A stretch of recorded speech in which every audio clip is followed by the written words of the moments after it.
पृथ्वी अभी एक शांत ग्रह नहीं। वक्त की भी अपनी एक जुबान होती है और सुंदरपुर की घड़ियों में वो जुबान अब खामोश हो चुकी थी। पूस की वो रात किसी आम रात जैसी नहीं थी। वो एक बद्दुआ थी जो सदियों पहले किसी ने इस जमीन को दी थी। आसमान से ओस नहीं बल्कि एक जहरीली ठंड बरस रही थी।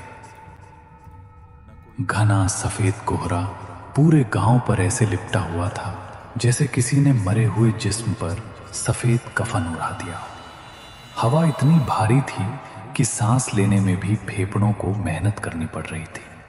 सन्नाटा इतना गहरा, इतना जानलेवा था कि अगर एक सूखा पत्ता भी पेड़ से टूट कर गिरे तो उसकी आवाज किसी धमाके जैसी लगे।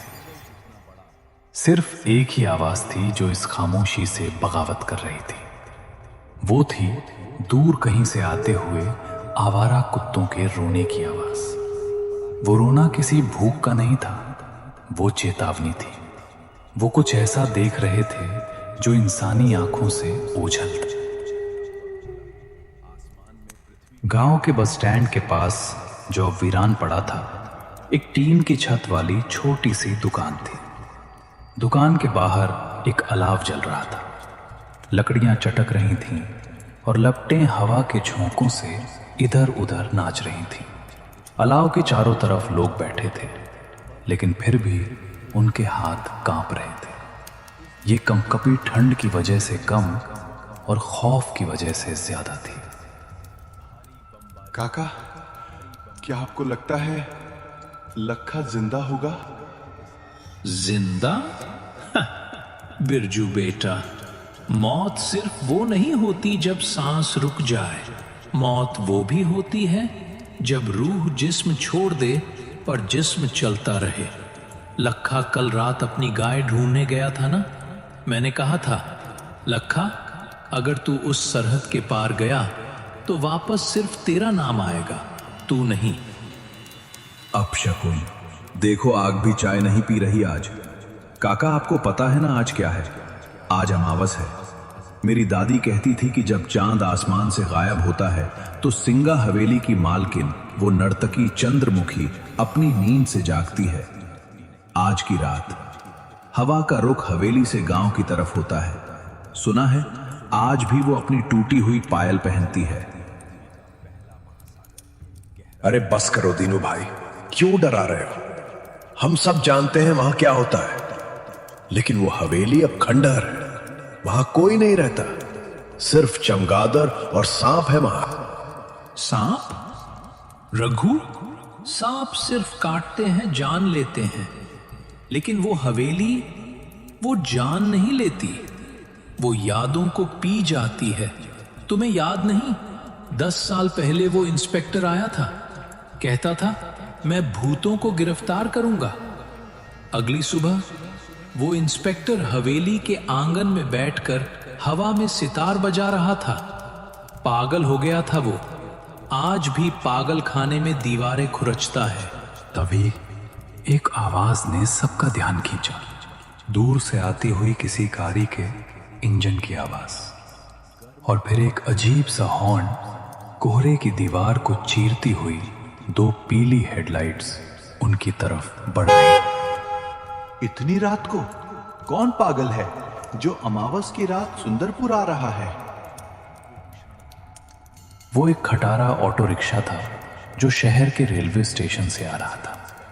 रास्ता उबड़ खाबड़ था और हर गड्ढे पर ऑटो ऐसे उछलता था जैसे उसके पुर्जे बिखर जाएंगे।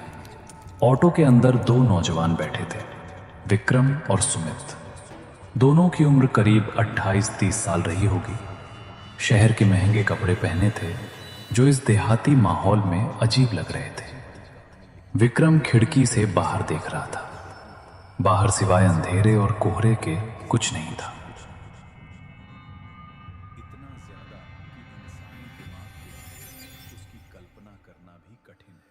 यार सुमित, मुझे अभी भी लग रहा है कि ये एक बहुत बड़ी गलती है। 6 साल, पूरे 6 साल हो गए हमें यहां से गए हुए। तेरा वो बैक टू रूट्स वाला भाषण सुनने में अच्छा था, लेकिन हकीकत देख रहा है, यहां सड़क तक नहीं है, नेटवर्क भी गायब है। अगर हमें कुछ हो गया तो एम्बुलेंस भी सुबह तक नहीं पहुंचेगी। अरे विक्की भाई, तू हमेशा नेगेटिव ही सोचता है। देख, शहर के शोर से कितना सुकून है यहाँ। और फिर पापा की आखिरी इच्छा थी कि हवेली, मतलब हमारा वो पुराना पुश्तैनी घर, एक बार रिपेयर हो जाए। हम उसे बेचने ही तो आए हैं, बस 1-2 दिन की बात है।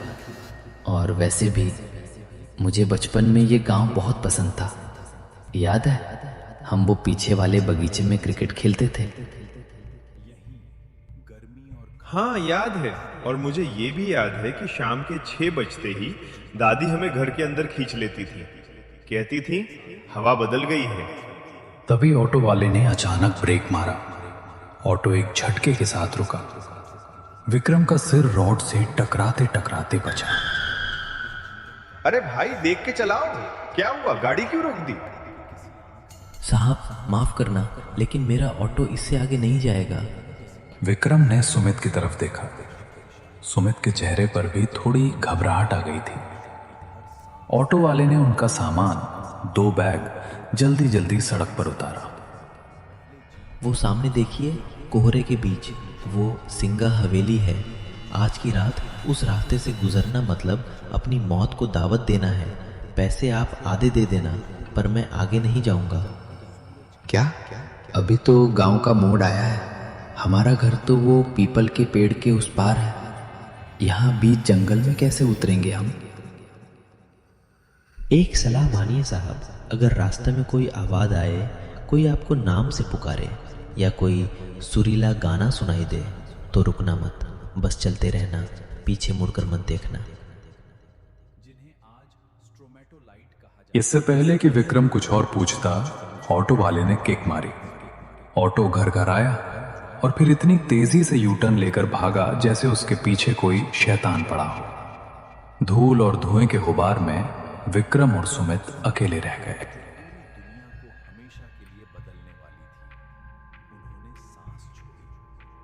अब सिर्फ उनके कदमों की आवाज थी। दोनों दोस्त अपने अपने बैग टांगे आगे बढ़ रहे थे। कोहरा इतना घना था कि हवा में एक अजीब सी गंध थी, जैसे पुराने बंद कमरे की बासी हवा और रात की रानी के फूलों की बहुत तेज नशीली महक। वो ऑटो वाला कुछ ज्यादा ही ड्रामा कर रहा था ना। वैसे तुझे वो बचपन की कहानी याद है जो काका सुनाते थे, कि उस हवेली में एक तवायफ रहती थी, चंद्रमुखी, जो अपने प्रेमी के इंतजार में गाते गाते मर गई। सुमित चुप रहे, तुझे पता है ना मुझे इन सब बातों से नफरत है। कहानियां सिर्फ बच्चों को डराने के लिए होती हैं ताकि वो जल्दी सो जाएं। अचानक हवा रुकी, पेड़ों के पत्ते हिलना बंद हो गए। सन्नाटा इतना गहरा हो गया कि उनके कानों में सीटी बजने लगी। तभी सुमित रुका। विक्की रुक। क्या हुआ, चलना जल्दी। तूने सुना? क्या? किसी के चलने की आवाज थी। कोई हमारे पीछे चल रहा था, बिल्कुल हमारे कदमों के साथ। कोई नहीं है सुमित, ये सिर्फ तेरा वहम है, और ये सूखे पत्ते हैं, हवा से उड़ रहे होंगे। नहीं यार, मुझे लगा जैसे किसी ने मेरा नाम फुसफुसाया। बस अब एक शब्द और नहीं। तूने हॉरर फिल्में ज्यादा देख ली हैं। देख, सामने गेट दिख रहा है, हम घर पहुंच गए। सामने अंधेरे में लिपटा हुआ उनका पुश्तैनी घर खड़ा था। यह घर कभी आलीशान रहा होगा, लेकिन आज ये किसी बूढ़े बीमार जानवर जैसा लग रहा था। दीवारों का प्लास्टर उखड़ चुका था। लोहे के गेट पर जंग की मोटी परत थी और घर के ठीक पीछे लगभग 200 मीटर की दूरी पर जंगल के बीचों बीच सिंगा हवेली का काला साया खड़ा था। हवेली की खिड़कियां टूटी हुई थी, जो अंधेरे में किसी खोपड़ी की खाली आंखों जैसी लग रही थी। जैसे ही उन्होंने गेट खोला, एक लालटेन की रोशनी उनकी तरफ पड़ी। एनोमालोकैरिस नाम का एक शिकारी लगभग 1 मीटर लंबा, अपने पंजे जैसे सामने उनका पुश्तैनी घर अंधेरे में किसी सोए हुए दैत्य की तरह खड़ा था। बरामदे में एक लालटेन टंगी थी जिसकी लौ हवा से जूझ रही थी। उसकी मध्यम रोशनी में एक साया हिला। कौन है वह? मेरे पास लाठी है, चले जाओ यहां से। काका शांत हो जाइए, मैं हूं विक्रम और ये सुमित है। छोटी मालिक, विक्रम बेटा, हे भगवान। हरिया काका, जो विक्रम को बचपन में अपने कंधों पर घुमाया करते थे, आज उन्हें पहचान नहीं पाए। उनकी उम्र 60 के पार थी, लेकिन आज रात वो 80 साल के लग रहे थे। चेहरे पर झुर्रियां गहरी थीं और आंखों में ऐसा डर था जो सिर्फ मौत को करीब से देखने पर आता है। तुम लोग इतनी रात को? मैंने खत में साफ साफ लिखा था, सूरज ढलने से पहले आ जाना। तुम लोगों को अंदाजा भी है कि तुम किस वक्त इस घर की दहलीज पर खड़े हो? अरे काका, रिलैक्स कीजिए। ट्रेन लेट थी, फिर ऑटो वाले ने नखरे किए। अब हम आ गए हैं ना। चलिए अंदर चलिए, बाहर बहुत ठंड है। ठंड नहीं है सुमित, ये उसकी सांसें हैं। जल्दी जल्दी अंदर चलो, और खबरदार पीछे मुड़कर मत देखना, चाहे कोई भी आवाज आए।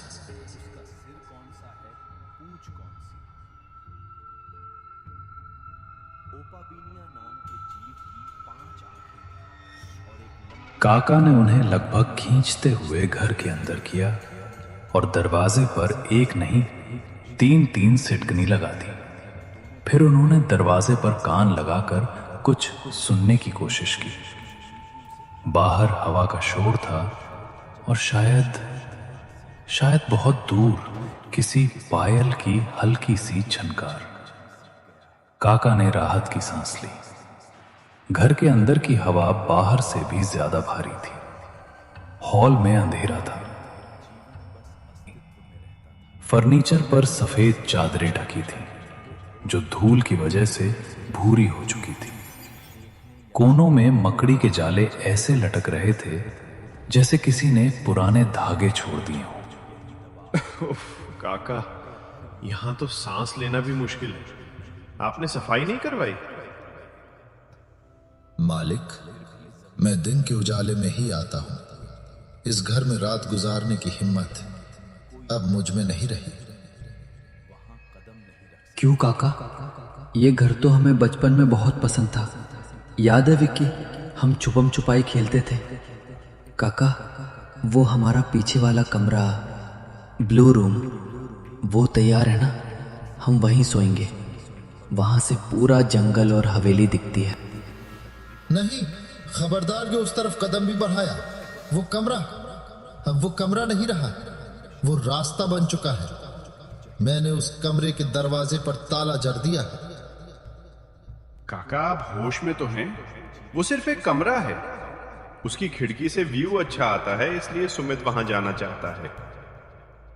खिड़की दोनों तरफ से खुलती है बेटा, तुम बाहर का नजारा देखोगे। लेकिन अगर उसने तुम्हें देख लिया तो क्या होगा? पिछले महीने रामू का जवान बेटा सिर्फ कौतूहल में उस खिड़की के पास खड़ा था। उसने वो धुन सुन ली। अगले दिन उसकी लाश उसी कमरे में मिली। उसका मुंह खुला हुआ था और उसकी आंखों में सफेद पत्थर जैसी चमक थी। काका की बात सुनकर हॉल में एक भारी खामोशी छा गई। सुमित की नजर अनजाने में हॉल के उस कोने में चली गई जहां अंधेरे में वो वर्जित दरवाजे पर एक बड़ा जंग लगा ताला लटका हुआ था। क्या इस घर में कोई बिल्ली है? मुझे लगा जैसे किसी के नाखूनों से लकड़ी खुरचने की आवाज आ रही है उस बंद कमरे की तरफ से। विक्रम, तूने काका की बातें दिल पे ले ली है। ये पुराना घर है, लकड़ियां चटकती हैं, चूहे होंगे। खाना खा और सो जा। सुबह होते ही हम इंजीनियर को बुलाकर काम शुरू करेंगे और शाम तक वापस शहर निकल जाएंगे। हाँ बेटा, सो जाओ। मैंने तुम दोनों का बिस्तर यहीं हॉल में लगाया है। मैं बरामदे वाले कमरे में सोऊंगा। और सुनो, अगर रात को प्यास लगे तो मटका यहीं पास में रखा है। उस तरफ मत जाना। चाहे कोई रोए, चाहे कोई गाए, हिलना मत। विक्रम, सुमित प्लीज सो जा, सुबह बात करेंगे। तेज गति की ताकत, ये समुद्र के सबसे खतरनाक शिकारी थे। ट्रिलोबाइट्स। रात गहरी हो चुकी थी। विक्रम अपनी थकान की वजह से तुरंत सो गया। उसकी खर्राटों की हल्की आवाज हॉल में गूंज रही थी। लेकिन सुमित अपनी रजाई में लेटा छत को घूर रहा था। उसकी आंखों में नींद का नामो निशान नहीं था। उसे एक अजीब सी बेचैनी हो रही थी, जैसे उसके शरीर के अंदर चींटियां रेंग रही हों। वो बार बार करवट बदल रहा था। उसकी नजरें न चाहते हुए भी अंधेरे में उस ताले वाले दरवाजे पर जाकर टिक जाती थी। तभी हवा का रुख बदला। वो आवाज, वो धुन शुरू हो गई। पहले बहुत धीमी, जैसे कोई कान में फुसफुसा रहा हो। फिर थोड़ी तेज। ये कोई साधारण संगीत नहीं था। सुमित, इतने साल कहाँ थे तुम? मेरी धुन अधूरी है। आओ, इसे पूरा कर दो। नहीं, ये वहम है। विक्रम उठो। सुमित ने हाथ हिलाने की कोशिश की, लेकिन उसका हाथ जम गया था। उसे लगा जैसे उसका शरीर अब उसका नहीं रहा। उसकी उंगलियां अपने आप रजाई हटाने लगीं। उसके पैर उसकी मर्जी के खिलाफ जमीन पर उतर गए। सुमित बिस्तर से खड़ा हो गया। उसकी चाल अब इंसानों वाली नहीं थी। वो किसी कटी हुई पतंग की तरह हवा के बहाव में बहता हुआ उस बंद दरवाजे की तरफ बढ़ने लगा। उसकी आंखों की पुतलियां गायब हो चुकी थी। सिर्फ सफेदी बची थी। उसके चेहरे पर एक अजीब सी शांति भरी मुस्कान थी।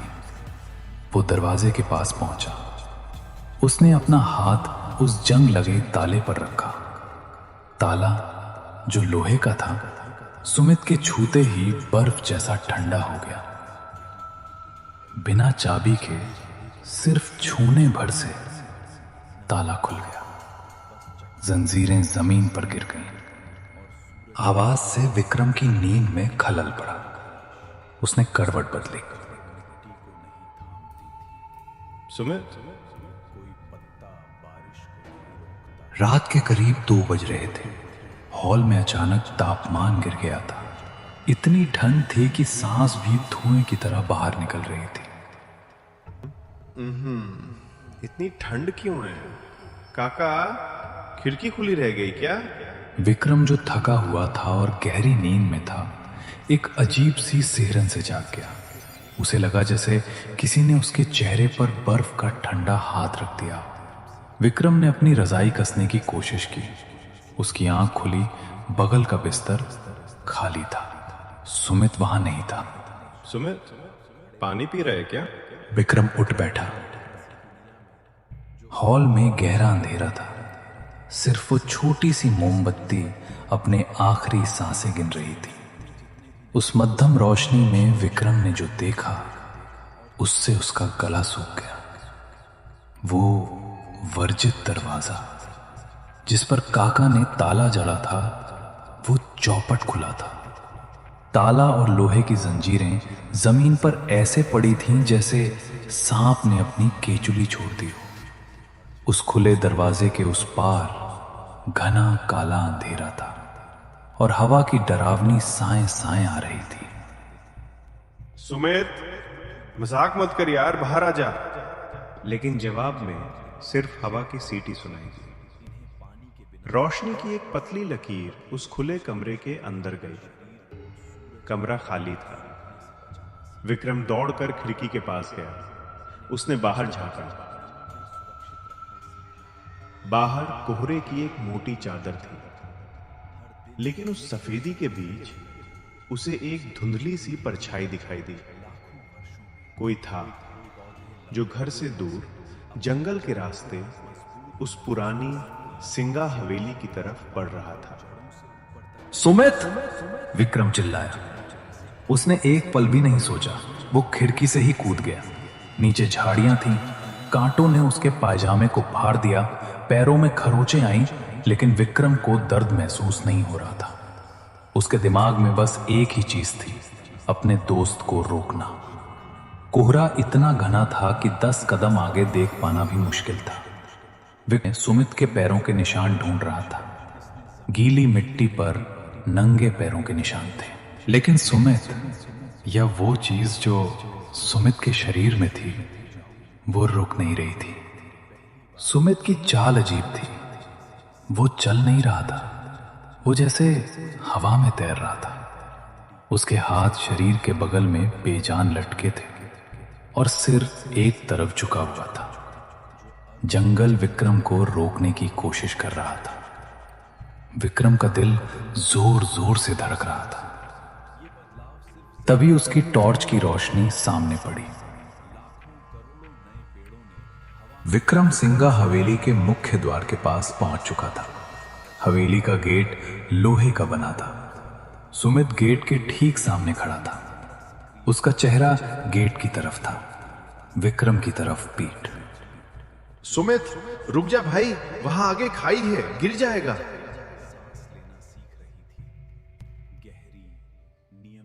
पागल हो गया है क्या?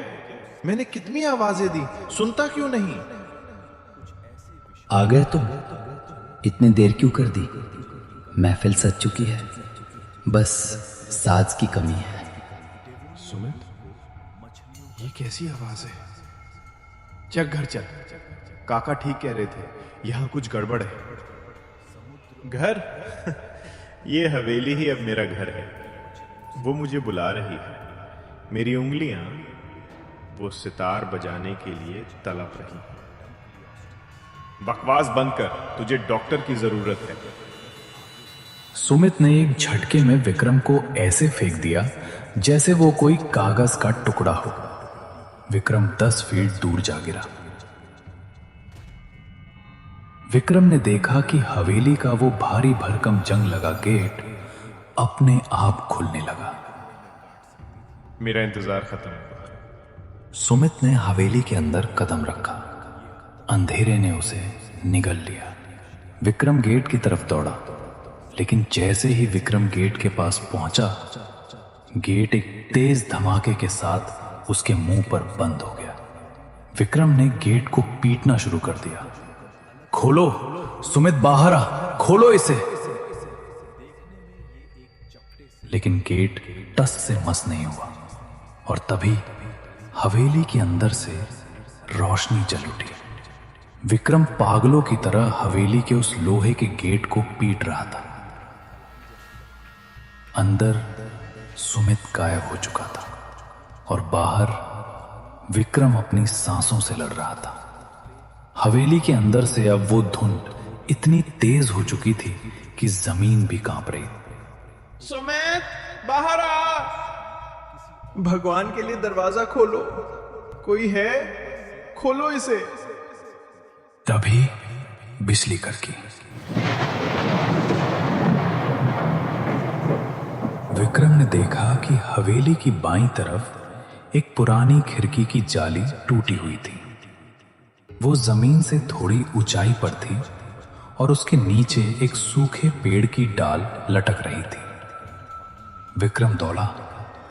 उसने पेड़ की खुरदरी छाल को पकड़ा और ऊपर चढ़ने लगा। अंदर से सड़े हुए फूलों और पुराने इत्र की इतनी तेज बदबू आई कि विक्रम का सिर चकरा गया और अंधेरे में अंदर कूद गया।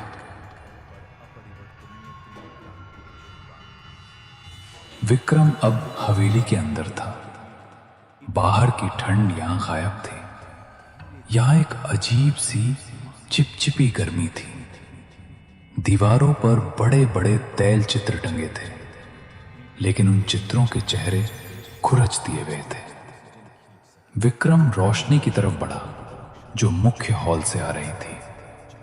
जैसे ही वो हॉल के दरवाजे पर पहुंचा,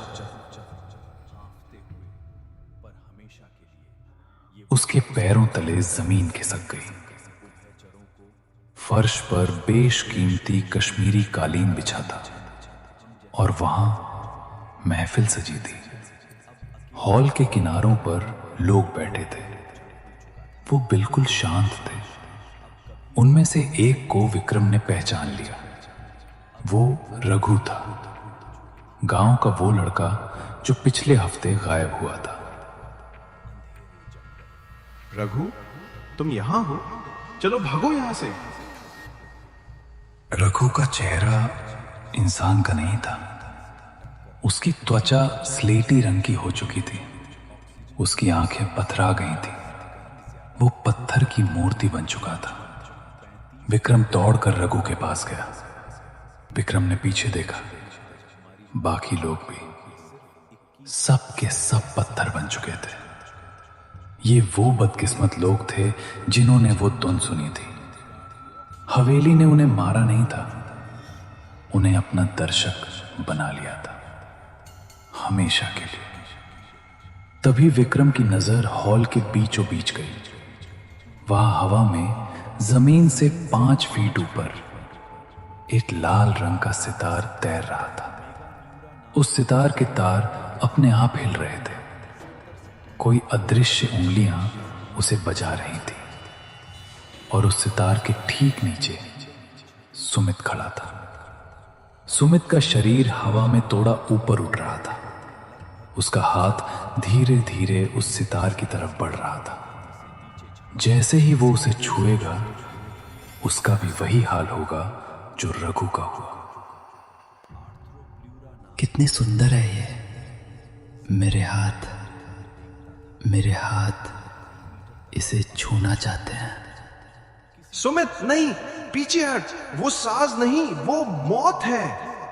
विक्रम सुमित की तरफ दौड़ा, लेकिन जैसे ही उसने हॉल के बीच वाले हिस्से में कदम रखा, एक अदृश्य दीवार ने उसे टक्कर मारी। विक्रम गिर पड़ा।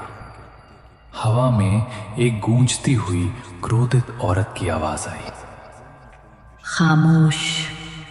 मेरी महफिल में शोर मचाने की जरूरत कैसे हुई? ये मेरा नया साजिंदा है। बरसों पहले उन्होंने मेरे हाथ काट दिए थे ताकि मैं बजा न सकूं। कहा था, तेरी कला सिर्फ हमारे लिए है।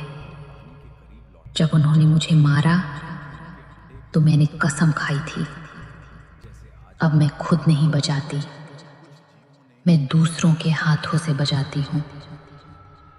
और जब वो बजाकर थक जाते हैं तो मैं उन्हें अपनी कला बना लेती हूँ, पत्थर की मूर्त। नहीं, मैं सुमित को पत्थर नहीं बनने दूंगा। मुझे इस आवाज को रोकना होगा। मुझे इस साज को तोड़ना होगा। विक्रम ने इधर उधर देखा। हॉल की छत बहुत ऊंची थी और ठीक उस तैरते हुए सितार के ऊपर एक विशाल लोहे का झूमर लटक रहा था। उसकी रस्सी पुरानी थी और दीवार के कोने में एक खूंटी से बंधी थी। वक्त बहुत कम था। सुमित, मैं तुझे कुछ नहीं होने दूंगा। विक्रम ने इधर उधर देखा। हॉल की छत बहुत ऊंची थी और ठीक उस तैरते हुए सितार के ऊपर एक विशाल लोहे का झूमर लटक रहा था। उसकी रस्सी पुरानी थी और दीवार के कोने में एक खूंटी से बंधी थी। वक्त बहुत कम था। विक्रम ने पास पड़ी एक पीतल की भारी मूर्ति उठाई। उसके हाथ कांप रहे थे। निशाना चूकने का मतलब था सुमित की मौत।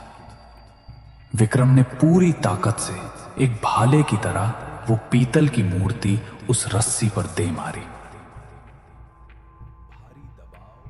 निशाना अचूक था। बरसों पुरानी वो रस्सी टूट गई। हजारों किलो वजनी वो लोहे का झूमर गुरुत्वाकर्षण की रफ्तार से नीचे आया। जैसे ही सितार टूटा, वो सुरीली धुन एक भयानक चीख में बदल गई।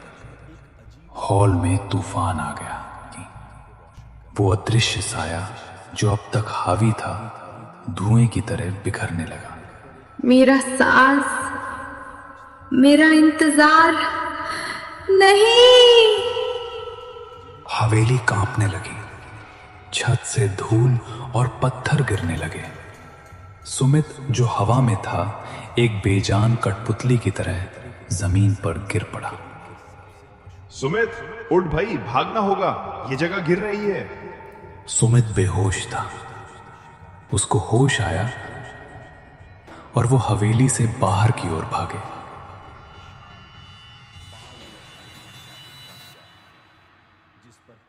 जैसे ही वो बाहर आए, धूल का एक विशाल गुबार उठा और फिर सब कुछ शांत हो गया।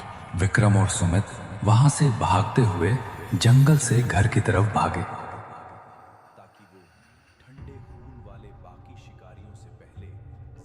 लेकिन वो अब बहुत डर में, जिसकी वजह से वो कुछ समझ नहीं पाया और वहीं बैठ गया।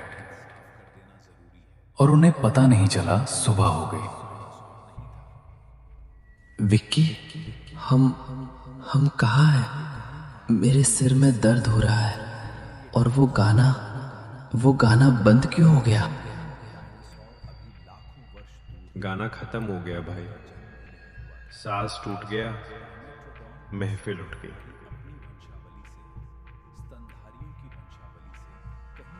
सुमित, आज हमने सिर्फ अपनी जान नहीं बचाई, तुमने इस गांव को एक सदियों पुराने श्राप से आजाद कर दिया। शायद उन्हें भी मुक्ति मिल गई। गांव में आज भी वो कहानी सुनाई जाती है। कहते हैं अमावस की रात को अब वहां से रोने की आवाज नहीं आती। लेकिन अगर आप उस मलबे के पास जाकर दिल लगाकर सुने, तो हवाओं में एक हल्की सी धन्यवाद की फुसफुसाहट सुनाई देती है। क्योंकि हर अधूरी धुन का मकसद डराना नहीं होता, कुछ धुनें सिर्फ पूरा होना चाहती हैं।